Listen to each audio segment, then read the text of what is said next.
tayo, no? So uh, maintenance na naman tayo ng ating bass guitar. Isa po ito sa aking collection. Ito po yung aking Fender P-Bass na Japan. Alright, nabili ko lang ito ng 5,000. Tagal na. So I think mga nabili ko ito sa Tondo, nagturo ko sa church, nabili ko lang siya ng 5,000. Pero akala ko to copy lang, yung pala original na Japan. So this is my original Japan P-Bass.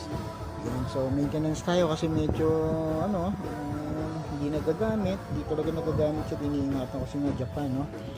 Medyo talagang vintage na yung dating, no? So ang kailangan punasan siya, pero ang kaya ko binablog sa inyo kasi ang issue talaga ng tender ito, may issue ko sa tender dahil yan, ito tinanggal ko na yun, yan, tumulo, medyo gumaganit. So ngayon gumaganit na siya, kailangan natin agapan yan. Yan guys, so ang gagawin natin yan, tinanggal ko na yung string, tanggal kasi minsan ko nga siya, tanggal string, tapos ang gagawin natin, tatanggalin natin tong mga screw, yung screw na yan. Maintenance lang naman tayo para hindi siya gumanit ng todo. Yan, mga ganit na, ang hirap na ang hirap na paikutin, tigas na siya. Ito, kailangan natin siyang sprayan ng contact cleaner. So ito lang yan guys, contact cleaner, no? Kasi pag nagpagawa ka, palinis ka, medyo mahal.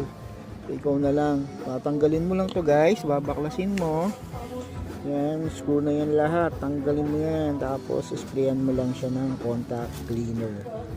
Yan, ganun lang siya. Okay, kaya dapat tayo na lang kasi mahal po ngayon magpa-cleaning ng bass. Alright guys, tanggalan natin yung mga screw.